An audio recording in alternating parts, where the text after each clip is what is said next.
Hi everyone. So இந்த வீடியோல நம்ம என்ன பார்க்க போறோம் அப்படின்னா சீரியஸான ஒரு விஷயம் பத்தி தான். Choice filling 2024. ஸோ சாய்ஸ் ஃபில்லிங்ல வந்து பாத்தீங்கன்னா 6 ஆப்ஷன் இருக்குங்க. அது மெயினான ஆப்ஷன்.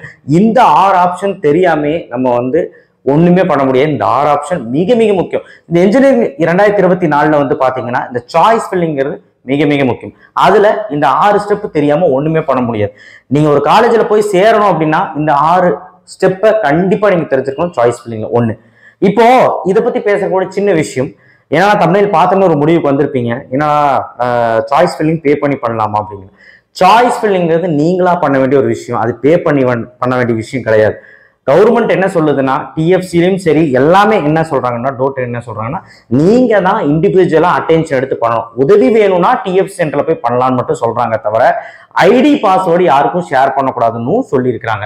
இதெல்லாம் எதுக்காக, கிரெடென்ஷியலுக்காக தான், எதாவது தவறு நடந்துடக்கூடாது அப்படின்னு. இப்போ ஒரு சிலர் நினைக்கலாம், சார் நீங்க சாய்ஸ் ஃபில்லிங் பண்ண தரேன்னு சொல்றீங்க, ஆனா வந்து காசு வாங்குறீங்க அப்படின்னு நினைக்கலாம்.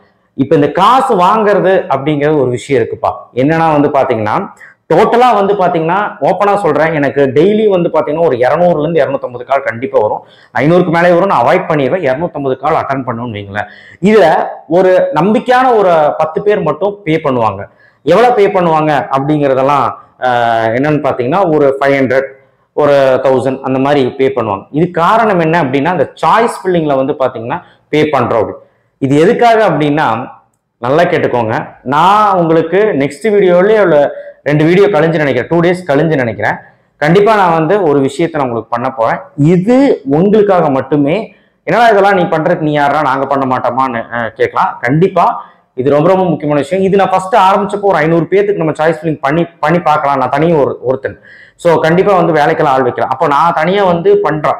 அப்போ எல்லாரும் சொன்னாங்க, சார் நீங்க வேலை தானே பண்ணி கொடுக்குறீங்க, அதுக்கு சார்ஜ் வாங்கலாம் அப்படின்னு கேட்டாங்க. நான் வாங்கல, அது நம்பி யாரும் தரமாட்டாங்க அப்படிங்கிறது தெரியும். பட் இருந்தாலும் வந்து பாத்தீங்கன்னா, ஏன் வாங்கின அப்படின்னு கேட்டீங்க. வாங்கினா கோடிக்கணக்கில் கிடையாது, ஒரு 500, 1000 அந்த மாதிரி தான் வாங்க. ஸோ இது எதுக்கு வாங்கினேன் அப்படின்னா, அது ஒரு 10 பேர்த்துக்கிட்ட தான். எதுக்கு வாங்கினேன் அப்படின்னா, நல்லா கேட்டுக்கோங்க, ட்ரஸ்ட்டுக்கு கொடுக்கு. என்னடா நல்ல மாதிரி பேசுறேன்னு நினைக்கிறேன். ட்ரஸ்ட்டுக்கு வந்து பாத்தீங்கன்னா இண்டிவிஜுவலா போய் இந்த பேமெண்ட்டை நான் கொடுத்துருவேன். ஸோ அது வந்து பாத்தீங்கன்னா உங்களுக்கு 2 நாள் கழிஞ்சு அது அப்டேட் வரும், வீடியோவே வரும். என்ன காரணம், இது எது காரணம்னா, நீங்க எல்லாருமே நல்லா இருக்கணும். உங்க காசு கண்டிப்பா வந்து பாத்தீங்கன்னா அங்க போகுதுன்னு ஒரு சந்தோஷப்பட்டுக்கோங்க. இது எதுக்கு நான் பண்ணணும், ஏன் நீங்களே பண்ணக்கூடாதுன்னு கேட்டா, கண்டிப்பா எனக்கு மனசுக்கு அது பட்டுது, இது இது இது நல்லதா பண்ணலாம் அப்படின்னு.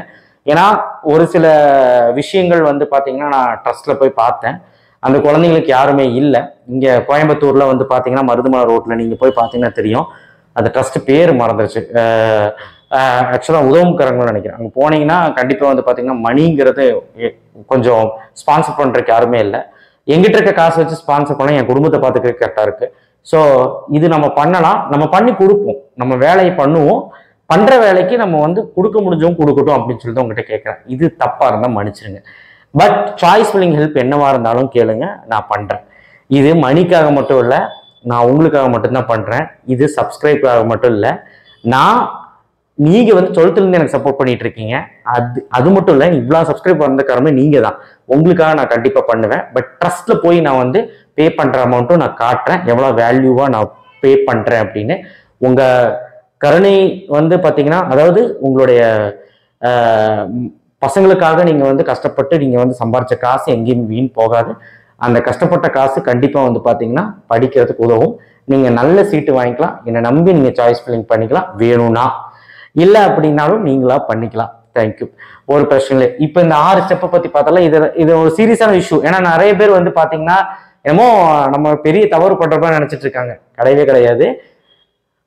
உங்க நல்லதுக்காகவும் ஏன் நல்லதுக்காகவும் எனக்கு அது மனசுல பட்டுது, அது பண்ணலாம் அப்படின்னு. ஃபர்ஸ்ட் நான் நினைச்சேன், ஓகே ரைட் நம்ம வாங்குவோம், நம்ம வந்து வேலை பண்றோம், அதுக்கு பேமெண்ட் அப்படின்னு கிடையாது. அதுதான் ரொம்ப முக்கியம். எனக்கு வர பேமெண்ட் யூடியூப்ல இருந்தோ இல்லை வந்து கிளாஸ்ல இருந்தோ போதும். உங்ககிட்ட இருந்து வர பேமெண்ட் கண்டிப்பா அங்கதான் போய் சேரும். உங்களுக்கு மட்டும்தான் அந்த முழு நன்மை. கண்டிப்பா உங்களுக்கு நன்மை வந்து சேரும். உங்க பசங்க எல்லாருமே நல்லா இருப்பாங்க. So accept and join. Download the professional allotment order and report to the college for admission. இது accept and join வந்து 6 ஸ்டெப் இருக்குங்க. ஃபர்ஸ்ட் ஸ்டெப் வந்து பாத்தீங்கன்னா 6 ஸ்டெப்ல ஃபர்ஸ்ட் ஸ்டெப் வந்து accept and join. நீங்க accept and join வந்து கிளிக் பண்ணிட்டீங்க. சாய்ஸ் ஃபில்லிங்க்கு அப்புறம் அடுத்த நாள் வரும். 3 நாள் கழிஞ்சு அடுத்த நாள் இந்த ஆப்ஷன்ஸ் வரும். இதுல எந்த ஆப்ஷன் வரும்னு சொல்ல முடியாது.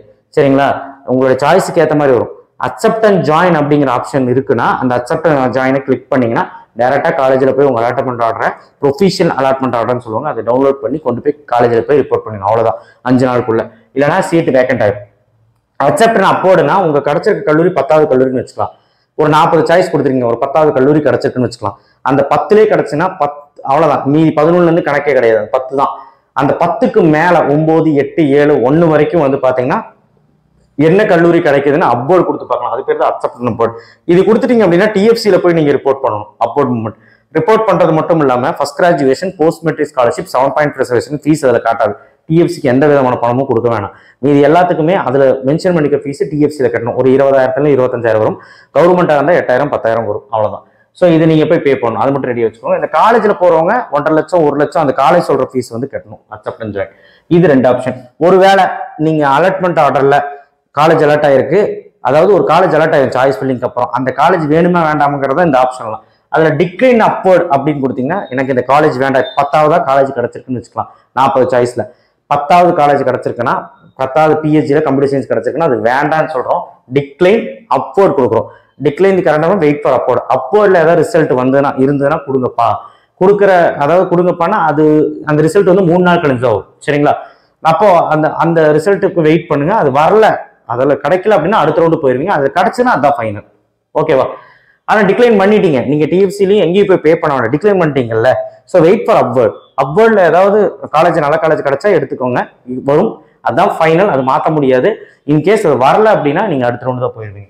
அடுத்த decline move to next round. இது டைரக்டாவே உங்களை கிடைச்சிருக்க அந்த 10வது சாய்ஸ் வந்து வேண்டான்னு சொல்றீங்க அண்ட் அடுத்த ரவுண்டு போறீங்க. அவ்வளவுதான். எனக்கு கிடைச்சிருக்க சாய்ஸ் பிடிக்கல, நான் அப்போர்ட்ல கொடுக்கவும் விரும்பல, நான் அடுத்த ரவுண்டு போய்க்கிறேன். அடுத்த டிக்ளைன் குவிட். இது ஆப்வியஸ்லி எல்லாத்துக்கும் தெரியும். நான் டிக்ளைன் பண்ணி கவுன்சிலிங் விட்டு வெளியே போய்க்கிறேன். அவ்வளவுதான். இந்த ஆப்ஷனும் கொடுக்கலாம். இந்த ஆப்ஷனும் காட்டும். Upward or move to next round. இந்த ஆப்ஷன் யாருக்கு காட்டும்னா இதுதான் மெயினான option. Not alerted, wait for upward movement if alerted not generated participate in next round. நல்லா கேட்டுக்கோங்க, நீங்க வச்சிருக்க சாய்ஸ் ஃபில்லிங் தப்பா இருக்க பட்சத்துல இந்த மாதிரி வரும். இப்போ 40 சாய்ஸ் கொடுத்துருக்கீங்கன்னு வச்சுக்கலாம், 50 சாய்ஸ் கொடுத்துருக்கீங்கன்னு வச்சுக்கலாம், ஒரு கட் ஆஃப் 165 வச்சிருக்கலாம். அந்த 50 சாய்ஸுமே உங்க கம்ப்யூட்டர்ல உங்க ரேங்கிங் அடிப்படையில கிடைக்கலன்னு வச்சுக்கலாம். நாட் அலர்டட் இந்த ஆப்ஷன் வரும். இந்த ஆப்ஷனை கொடுத்தீங்கன்னா, இல்லைன்னா இந்த ஆப்ஷன்ல வரும். சரிங்களா? இந்த ஆப்ஷனை கொடுத்து இந்த ஆப்ஷன் மட்டும் தான் கொடுக்குற மாதிரி வரும். இந்த ஆப்ஷன் கொடுத்தீங்கன்னா வெளியே போயிருவீங்கல்ல. ஸோ இந்த ஆப்ஷன் மட்டும் தான் கொடுக்குற மாதிரி, இந்த 2 ஆப்ஷன் தான் வரும். பாத்துக்கோங்க, இந்த 2 ஆப்ஷன் தான் வரும். இந்த ஆப்ஷன் கொடுத்தா வெளியே போயிருவீங்க. இந்த ஆப்ஷன் மட்டும் தான் கொடுத்தாங்க. இது கொடுத்தீங்கன்னா அப்போர்ட்ல அதாவது சீட்டே இல்லை இருந்தாலும் அந்த 40 கல்லூரியில யாராவது எடுக்காம போவோம் பாத்தீங்களா, அதுல ஏதாவது சீட்டு வந்து நமக்கு கிடைக்கும். அந்த சீட்டு வந்து கண்டிப்பா வந்து பாத்தீங்கன்னா நமக்கு வந்து யூஸ் பண்ணிக்கலாம். ஐ மீன் கிடைக்கும். யாராவது ஃபீஸ் கட்டாம போவாங்க, அந்த சீட்டு சொல்றேன். ஸோ இன்கேஸ் அந்த சீட்டும் கிடைக்கலன்னா அப்போர்டு அப்படின்னா அதான் 40 கல்லூரிகள் எந்த கல்லூரியுமே கிடைக்கலன்னா நீங்க அடுத்த ரவுண்டு போயிருவீங்க. இதுதான் அதுக்கு மீனிங். ஸோ கவனமா சாய்ஸ் பண்ணி மூலம் 3வது ரவுண்ட்ல வரவங்களுக்கு அடுத்த ரவுண்டே கிடையாது, சப்ளிமெண்டரி கவுன்சிலிங்ல தான் பார்ட்டிசிபேட் பண்ணணும். ஸோ புரிஞ்சுதான் இந்த 6 ஸ்டெப்புமே. இந்த 6 ஸ்டெப்பு யாருக்கு வரும் அப்படின்னா நல்லா கேட்டுக்கோங்க. சாய்ஸ் ஃபில்லிங் நிறைய சாய்ஸஸ் வைக்கும் போது இந்த 4 ஆப்ஷனுமே காட்டும், இந்த 5 ஆப்ஷனுமே காட்டும். இந்த 5 ஆப்ஷனுமே காட்டுதான் உங்க சாய்ஸ் ஃபில்லிங் பக்காவா இருக்குன்னு அர்த்தம். ஏன்னா ஆப்ஷன்ஸ் நிறைய இருக்கும்போது நீங்க என்ன வேணாலும் கிளிக் பண்ணலாம். ஆனா அதிகமா சேஃபஸ்ட் ஆப்ஷன் எதுனா accept and join, accept and fill. என்ன டிக்ளைன் கொடுக்குறீங்கன்னா கண்டிப்பா உங்க சாய்ஸ் ஃபில்லிங் ஏதோ தப்பு இருக்குன்னு அர்த்தம். கரெக்டா? டிக்ளைன் என்ன, நீங்க பிடிச்சதான் 40 சாய்ஸ் கொடுத்துருப்பீங்க. உதாரணத்துக்கு 40 சொன்னா நீங்க எவ்வளவு வேணாலும் வச்சுக்கலாம். அந்த 40 சாய்ஸ்ல ஏதோ ஒரு சாய்ஸ் நீங்க வந்து பிடிச்சது தானே வச்சிருக்கீங்க எல்லாமே, அது எப்படி பிடிக்காம போகும்? அப்போ ஃபைனலா எடுக்கிற டெசிஷன் நீங்க வந்து உங்களோட தப்பான முடிவு தான் சொல்லணும். ஏன்னா அந்த 3 நாள் சாய்ஸ் ஃபில்லிங் கொடுக்குற டெசிஷன் கரெக்டா எடுக்காம அலாட்மெண்ட் ஆர்டர் வந்ததுக்கப்புறம் இந்த சாய்ஸ் நீங்க கிளிக் பண்ற மாதிரி ஆயிடுச்சுன்னா அப்போ நீங்க பண்ணிருக்க சாய்ஸ் ஃபில்லிங் தப்பு தானே, நீங்க கரெக்டா பண்ணலாம். அதுதான் அர்த்தம். அதுக்கு பேர் decline and move to next ரவுண்ட்னா அதுவும் அதே தான். டிக்ளைன் கொடுக்குறீங்கனாலே நீங்க வச்சிருக்க 40 சாய்ஸ் எதுக்கு பிடிக்காம வச்சீங்க, அதுதான். அதனால கரெக்டா வச்சீங்கன்னா இந்த 2 ஆப்ஷன் ஏதோ ஒன்று கிளிக் பண்ணிட்டு போயிடலாம். Safest option. ஏன்னு சாய்ஸ் ஃபில்லிங்க்கு அப்புறம் உங்களுக்கு நல்லாவே புரியும். அண்ட் நான் சொன்னது எதுவுமே தவறுதலா மனசுல வச்சுக்காதீங்க. அண்ட் பே பண்றதும் பே பண்ணாததும் உங்க இஷ்டம். பெரிய காசெல்லாம் நான் எதுவும் வாங்கல. உங்களுக்கு அது வேண்டாம்னா வித்ட்ரா பண்ணிடுறேன், எனக்கு அது அவசியமும் கிடையாது. ஸோ நிறைய பேருக்கு ஹெல்ப் பண்ணணும்னு நினைச்சேன், நிறைய பேரை கூப்பிடுறாங்க, எல்லாத்துக்குமே ஹெல்ப் பண்ண முடியாது நான் ஒருத்தனால, அதனாலதான் பேமெண்ட் வாங்கணும்னு நினைச்சேன். இது வந்து தவறா இருந்தா மன்னிச்சிருங்க. பட் அந்த பேமெண்ட் அங்கதான் போய் சேரும், ஏழை குழந்தைகளுக்காக தான் போய் சேரும். தேங்க்யூ. ஷேர் பண்ணுங்க, சப்ஸ்கிரைப் பண்ணுங்க, மறக்காம பெல் ஐகான். நன்றி.